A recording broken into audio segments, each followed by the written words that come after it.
Before the attack could land, a golden spider net was cast over the crowd, saving Dokja and the others from the poisonous arrows. When Dokja turned to see who saved them, he was surprised to see that it was Sangha. She then jumps in the air, using her golden ropes and daggers to attack the people trying to kill Dokja and the others. While she was separated from Dokja, she had gotten a lot stronger. So much so that even Dokja began to question if she was the same Sangha that he once knew. After calling out to Sangha, Dokja and the others escaped to higher ground to regroup. As they rushed to higher ground, Dokja got a message from Jung-hyuk telling him to watch out for one of the ladies. But Dokja was unsure of who Jung-hyuk was referring to. After reaching a building, Sangha tells Dokja that after the king's qualification scenario, she was teleported to Gangdong-gu with Pildu. But they got separated when they were fighting against the Gangdong-gu group. To save Sangha, Pildu lured the group toward the Han River. Dokja realizes that since nothing has happened to him despite the contract, Pildu should still be alive. Dokja informs her that he's alive, to which Sangha gives a sigh of relief. Upon being asked about her gear, Sangha tells him that she got it from a green meteorite. Although it's possible that Sangha could have gotten her gear by pure luck, Sooyoung doesn't believe that the items alone could have made her as strong as she is. Confused about who she is and why she was questioning her, Sangha asked Sooyoung to identify herself. Sooyoung reveals herself as the first disciple, shocking Sangha, as she remembers all the harm and hardships that Sooyoung caused to her and her group.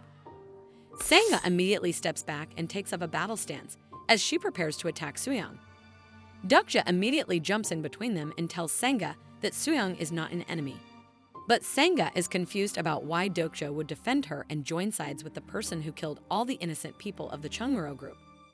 Before Dokja could give an explanation, Sooyoung butts in again and tells Dokja that Sooyoung is hiding something. Again, Sooyoung brings up the question of how it was possible for Sangha to get as strong as she was in such a short amount of time. Dokja agrees with Sooyoung's point, but before he can question Sangha about it, an unfamiliar Dokkabi suddenly appears in the sky. It gives Dokja and the others a sub-scenario called Stop the Catastrophe, entailing them to stop the Gangdong-gu group from waking one of the catastrophes. With no time to waste, Dokja tells Sooyoung and Sangha that they need to put their differences aside and work together in order to prevent the Poison Beauties group from hatching and waking the catastrophe of questions. While Sooyoung and Sangha took care of the Gangdong-gu lackeys, Dokja went to where the meteorite was and encountered the Poison Beauty, Solway. In 3 ways to survive the apocalypse, there are 3 ways of hatching a meteorite. The first is to wait until it hatches at the start of the scenario. The second is to borrow the power of the meteorite. And the third is to deliberately fill the meteorite with mana. The third method is called the hatching ceremony, and it is the fastest way. Dokja tells her to stop hatching the meteorite, but she refuses. Prepared to kill her, Dokja is then attacked by a swarm of insect men. He finds it weird that she has insect men over her command, since the meteorite shouldn't be able to give her the power to mutate people. Dokja ignites his blade and launches a slash of fire to deal with the insect men, burning them to a crisp. After taking care of her minions, Dokja immediately attacks Solway. Unable to understand her reason for doing all this, Dokja looks at her character profile. He then discovers that Solway had been infected by the parasite queen, Antinas. Talking to Antinas, Dokja asks her the reason why she is waking up the catastrophe when she is supposed to be a guide for the humans.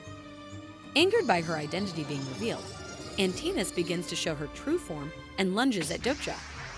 Dokja easily blocks her attacks and flings her into the wall, cornering her. He tells her to leave Solway's body and to go back to being a guide. Jung-hyuk tells Dokja to kill her and adds that the survival of the world is more important than Solway's life. But Dokja is hesitant because he knows that Solway's death will cause Jung-hyuk to collapse eventually. He knows that as more of Jung-hyuk's acquaintances die, the more their deaths will eat away at his memories and wear down his mind. However, because of Dokja's hesitation, Antinas got the chance to attack him with Solway's skill, the Thousand Spirit Poison. But Dokja is not worried, and he tells Antinas that she made a mistake entering Solway's body, as he reveals his secret item, the Donggubogum. During the king's qualification scenario, while all the kings were after the 4-yin demon decapitator, Dokja managed to collect many other items, one being the Donggubogum. Though it was still incomplete, it was enough to activate the effect, detox bead, and block Solway's poison. Dokja gives Antinas another chance to leave Solway's body and to go back to being a guide. But Antinas still refuses, and in anger, she lunges at Dokja again. Dokja evades the attack and uses the Donggu Bogam to perform acupuncture on her and expels Antinas from Solway's body. Sooyoung and Sangha not long after come to help Dokja. But Dokja tells them to stay back, as Antinas reforms and appears in her original state after being expelled. In an instant, she attacks Dokja using her tail, nearly impaling Dokja as he is barely able to stop her attack. Seeing her speed and strength, Dokja realizes that she's probably as strong as Lycaon. Because Antinas is violating the rules of plausibility, since the rules state that a guide can't go on a rampage like she is, Dokja needs to survive until the scenario ends in order for Antinas to get punished. To even the odds, Dokja summons Lycaon. Seeing Antinas fight against the humans, Lycaon asks her why she is going against their mission when their mission is to help the humans protect their planet. However, their real intention is contrary to what Lycaon may tell everyone. Their divine calling or real mission is to weaken Earth in order to rebuild their destroyed world, Kronos. Antinas calls him a hypocrite and tells him that she came to Earth only to get revenge on the ones that destroyed their world. Lycaon calls Antinas a fool and tells her that he will not let her screw up their mission. Antinas tells him to try and stop her as she flies into the air and attacks him. Antinas tries continuously to strike Lycaon, but Lycaon evades all her attacks using the Way of the Wind. With the Way of the Wind, Lycaon retaliates and sends a huge gust of wind, cracking Antinas' wings and exoskeleton. Lycaon backs up, leaving Antinas on the brink of death. As a last resort, Antinas flies toward the meteorite to try and hatch it. Jung-hyuk yells at Dokja to kill her before it's too late. Lycaon and Dokja attack her simultaneously, decapitating and killing Antinas. However, they are too late in stopping her. Dokja and Lycaon are sent flying as the meteorite hatches and explodes, releasing the Catastrophe of Questions. Since the meteorite was prematurely hatched, the Catastrophe of Questions was drastically weakened. However, since Dokja and his friends failed to prevent the meteorite from hatching, the Catastrophe of Questions could not be attacked by anyone for 3 minutes. The Catastrophe of Questions is a returnee named Ilsing Mayam, whose powers have been restricted by multiple seals. His seals can only be broken when someone answers his question. He breaks his first seal by asking a question to a person trapped under the rubble. Long ago, he was once a hero that was teleported to Kronos, brought to save the planet. Although at the beginning of his journey, Ilsing wanted to be a hero and to be admired. Due to his choices and decisions, he failed and became one of the 5 disasters and destroyed Kronos. He killed the king of Lycaons and is one of the reasons why Chronosapiens like Antinas and Lycaon wanted to either destroy Earth or take it for themselves. Ilsing approaches Sangha as he tries to flirt with her. Dokja warns Sangha not to answer his questions, causing her to divert her attention for a moment. Angered by her lack of attention and her uninterested demeanor, Ilsing asks Sangha if Dokja is her boyfriend and attacks Dokja with his skilled red fire cannon. Luckily, due to his seals, the blast is not as powerful as Dokja anticipated, leaving him unscathed. Sangha attacks Ilsing and somehow goes toe-to-toe with him. Realizing that he is much weaker than he was in the original novel, Dokja tells Sooyoung and Sangha to attack with full force. Dokja uses his coins to increase his stats and works together with Sangha and Sooyoung to try and take Ilsing down. Dokja jumps toward Ilsing as he uses his stigma sword song to attack Ilsing. However, his attack falls short and he gets kicked away by Ilsing instead. Flashback to Dokja reading the novel. We learn that in the novel, 3 ways to survive the apocalypse. You can either travel back in time, travel to other dimensions, or be born again. We've been introduced to the first type, regressors like Jung-hyuk, who have died and gone back in time after failing, regressing back to the time right before the first scenario began. The second type are returnees, which are people who have returned after destroying other dimensions for their own survival. After his failing attack, Sooyoung followed up afterward as she and her doppelgangers attacked Ilsing. Ilsing easily evades and blocks all of her attacks and insults her, causing Sooyoung to become hot-headed and slip up, resulting in her answering some of his questions. Sangha then uses her different stigmas to attack Ilsing. Dokja recognizes those skills as the stigmas of the Olympian constellations, confirming his earlier suspicions about her sudden increase in power. Sangha uses Arcane's web to trap Ilsing, allowing Dokja to use his sword to slash Ilsing's shoulder. Feeling disadvantaged, Ilsing escapes using his skill Blink. With Ilsing on the run, Dokja tells his team that they'll quickly regroup and go after Ilsing. As he goes on to compliment Sangha for her earlier contributions, he notices that she had passed out, most likely due to her overusing her abilities. Sooyoung's doppelganger carries Sangha, as Sooyoung and Dokja look for Ilsing. Unfortunately, as they close in on Ilsing's location, a Dokkabi appears and gives everyone a sub-scenario to defeat Ilsing, telling them that if they complete the scenario, they will be rewarded with 5,000 coins and receive a triple S-grade item. Upon hearing him talk, Dokja realizes that the Dokkabi is Dokjak, a mid-level Dokkabi with a major channel. Some people encounter Ilsing and try to kill him. However, Ilsing manages to finesse them and asks them questions to break his seals. After breaking his 14th seal, he uses his red fire cannon again to kill everyone and destroy everything in front of him. Dokja and Sooyoung barely manage to avoid the attack and hide in a side alleyway. Dokja tells Sooyoung not to waver and that they can still take down Ilsing. But before they can make a move, Ilsing appears behind them. As he shares a glance at both of them, he recognizes them immediately as the people who had almost killed him earlier. He attacks them immediately, but they somehow escape. As they are running away from him, Ilsing instantly catches up to them and hits them from behind. Dokja receives a message from Jung-hyuk telling him to run away since he didn't stand a chance against Ilsing. But Dokja tells him that he can't just run away and that he at least needs to try. Jung-hyuk scolds Dokja, saying that he had so many chances to end the scenario. Whether it was him sparing Solway or not working with Lycaon from the start to kill Antinas, he was too cautious and never made a decision. Dokja realizes that Jung-hyuk was right and that the situation had only gotten worse because of his arrogance. Because he had already read the novel, Dokja believed that he could control everything and find a solution no matter how much the original story was twisted. Jung-hyuk asks Dokja about his attribute and tells him that he needs to remember what he is good at in order to beat Ilsing. Hearing this, he remembers that he is a reader and that he has the skill of omniscient reader's viewpoint. He then stops and starts using his skill to read Ilsing's movements.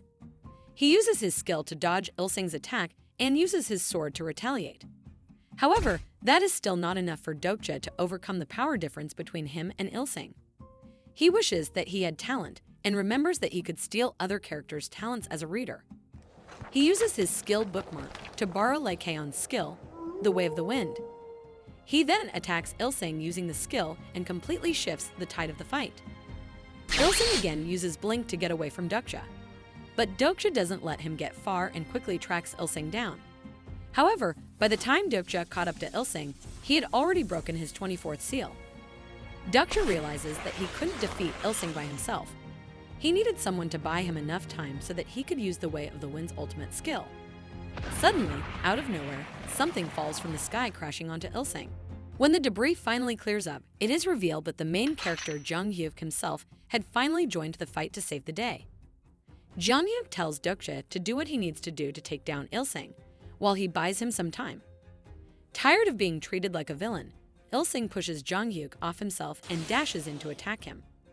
Since Jung-hyuk has not fully recovered, he has difficulty fighting against Ilsing. Ilsing attacks him and pushes him backward. In the nick of time, Dokja finally manages to complete the attack and launches it at Ilsing. Dokja uses the vacuum prison, which is according to Dokja the best way to beat Ilsing because the attack takes away Ilsing's ability to speak. If Ilsing cannot speak, he cannot ask questions, and if he does not ask questions, his powers will eventually become resealed. Ilsing desperately tries to break out of the prison as Dokja struggles to reinforce the walls of wind. Since maintaining the vacuum prison requires a lot of mana, Dokja reduces the size of the prison to just surround Ilsing's body. As a last-ditch effort, Ilsing uses his skill Large Red Fire Cannon to try to break out of the wind prison. Dokja notices that there are bystanders nearby, but before he can move, Jung-hyuk tells Dokja not to waver and that their lives were not worth saving. Dokja agrees that Jung-hyuk is right about some of them, but also informs him that there are some of them that are innocent and worth saving. Dokja quickly rushes towards Ilsing, pushing past the crowd of fleeing bystanders. With his better understanding of the Way of the Wind, Dokja jumps in front of the blast and manages to deflect the beam, saving everyone. It takes a lot of his mana to block Ilsing's attack, so Jung-hyuk transfers some of his own mana to Dokja. Jung-hyuk stabs Il-sung, killing him and completing the scenario. The rewards for clearing the scenario are then distributed based on the contributions, with the most going to Dokja and Jung-hyuk. With the scenario completed, Dokja looks out at the bystanders and survivors of the scenario.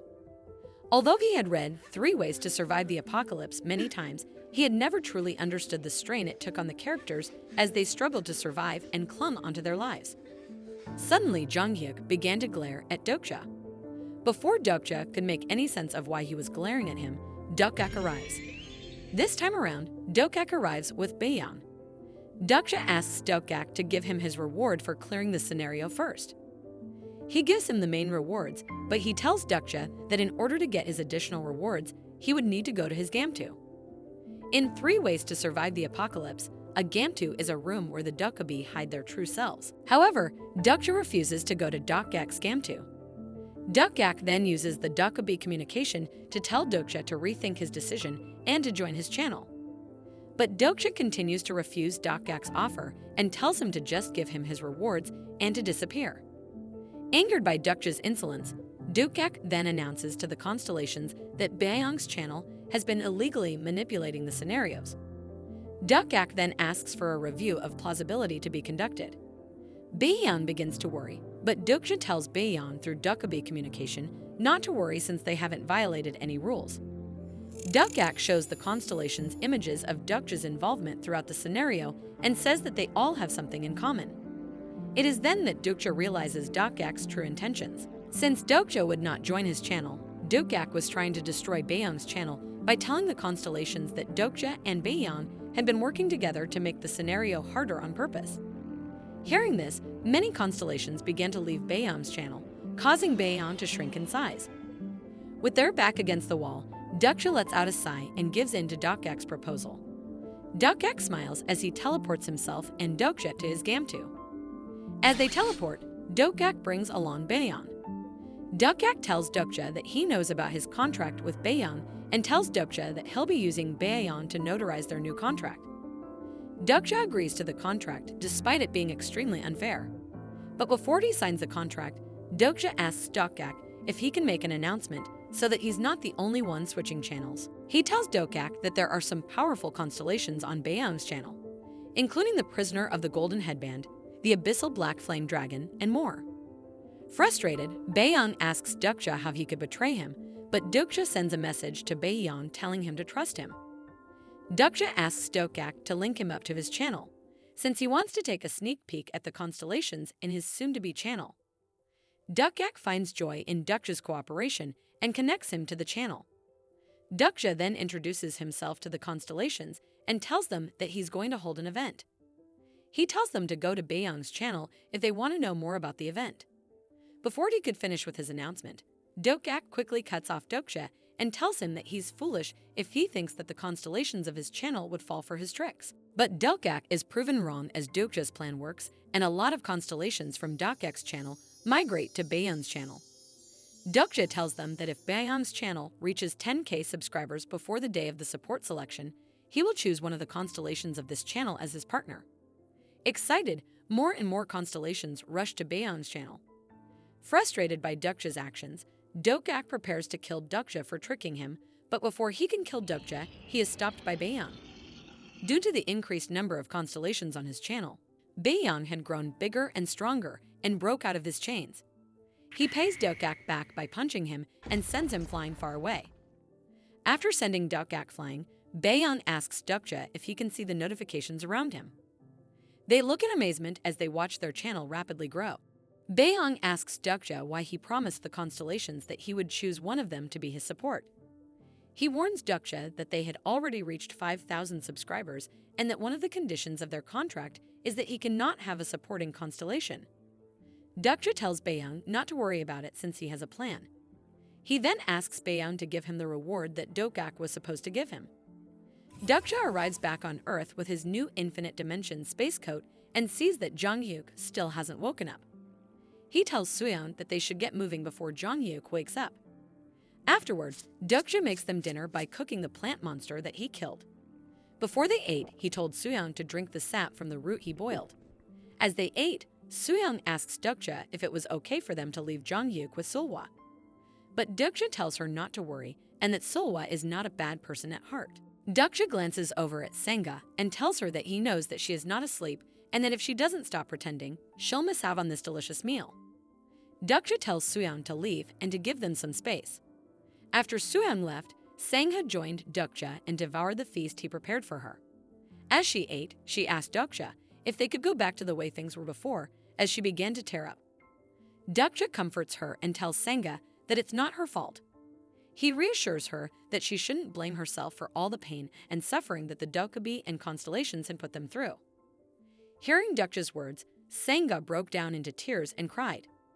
With both the catastrophe from the flaming depths of hell and the catastrophe of questions defeated by Dokja, the catastrophe in the west being handled by Jung-hyuk, and the king of the wanderers handling the catastrophe in the north, all that was left was the catastrophe at the center. But there's still one more thing that Dokja needs to take care of before all of that. He turns to Sangha, who had eventually dozed off, and tells her to show themselves. When nothing happens, he unsheathes his sword and warns whoever is controlling Sangha that he knows that they have been watching him, and that if they do not reveal themselves, he will kill their precious incarnation. The wind began to pick up as Sangha opened her eyes, and a beam of light fell from the sky and took over Sangha's body. Dokja's suspicions turned out to be true as the constellations of Olympus revealed themselves to be behind Sangha's sudden increase in power. In 3 ways to survive the apocalypse, there are 2 kinds of constellations. Free constellations that don't belong to any group and constellations that belong to a specific nebula. Some of the most famous nebulas are based on mythology like Asgard, Eden, and Olympus, which is where Sangha's constellation belongs to. The constellation berates Dokja for mocking and talking to them so casually. But Dokja tells the constellation to get off its high horse and that they are not even a real god, since the plausibility rule for the early scenarios doesn't permit the gods of Olympus to descend upon Earth. Putting together what he knows, Dokja manages to figure out who he is talking to. He deciphers that it is the lover of the abandoned labyrinth, Ariadne, since sending her to talk to Dokja would have the lowest plausibility cost for the Olympus constellations. Pointing out that they don't have much time to talk, Dokja suggests that they do the divine 3 questions exchange. The rules for this exchange are that all questions must be answered truthfully and that both parties have the choice to refuse to answer 1 question each.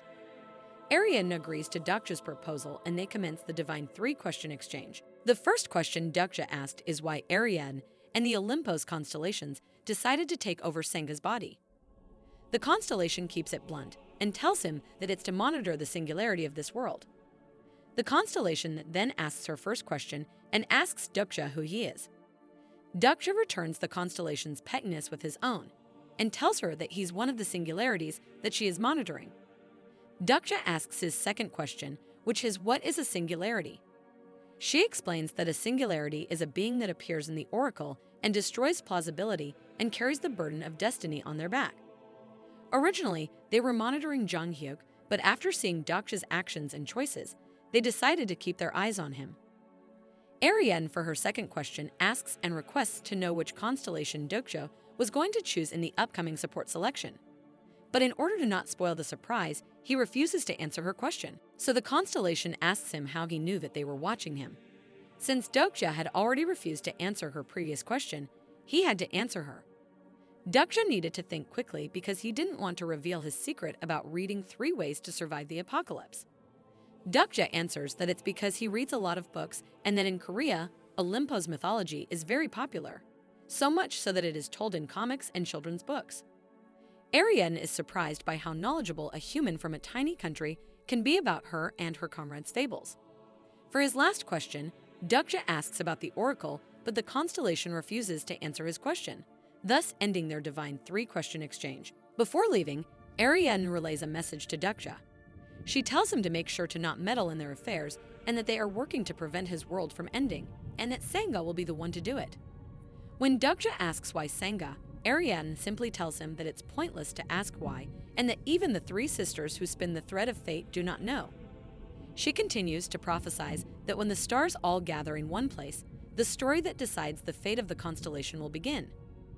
As the thunderclouds begin to gather, Ariadne begins to tell Dokja not to be on the wrong side, but is unable to finish her message when Sangha is suddenly struck by lightning again. As the smoke clears, the constellation leaves Sangha's body, causing her to fall over.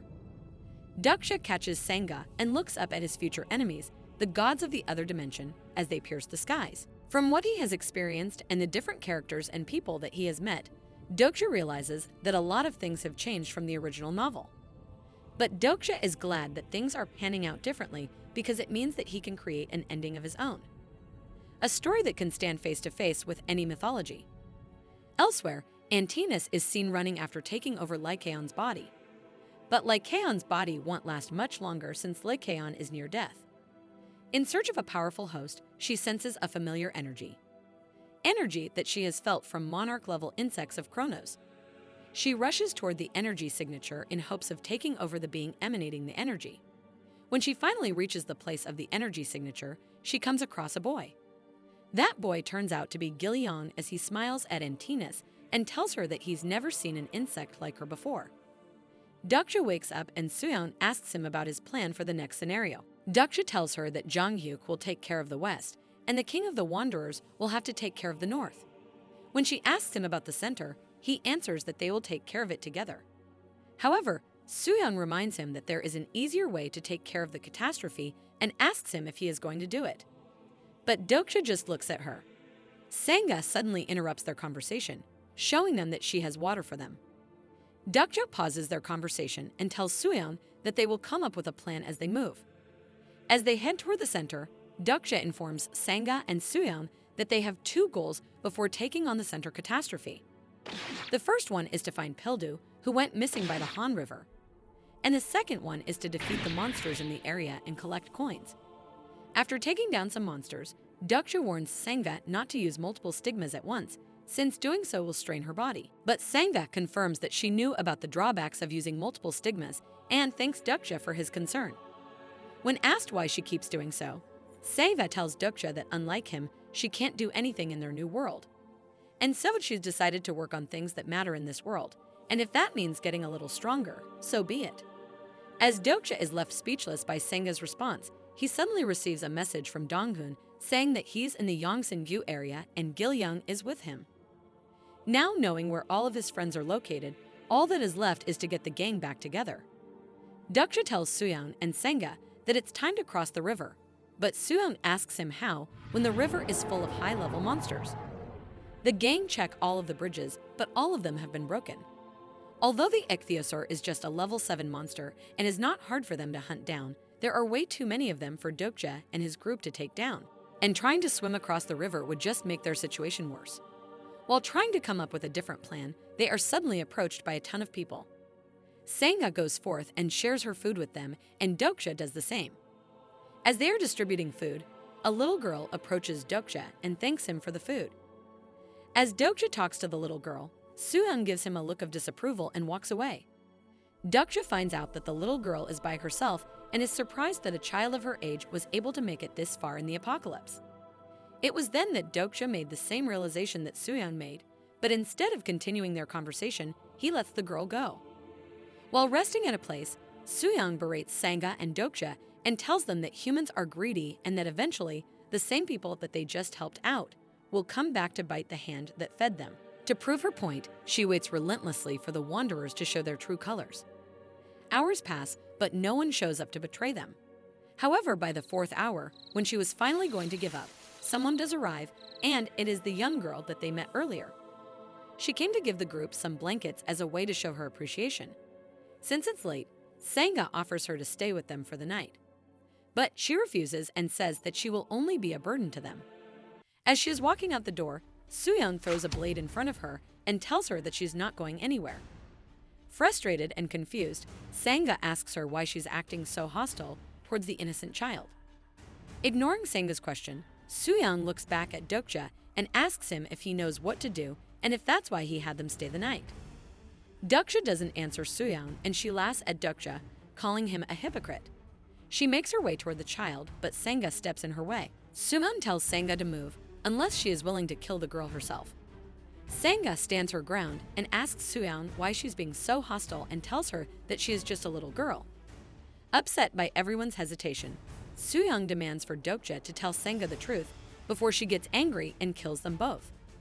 Seeing no reason to hide the truth anymore, Dokja finally reveals the truth. He tells Sangha that in 5 days, the little girl will end up destroying Seoul. He reveals that the girl is the final and most dangerous catastrophe of the 5th scenario.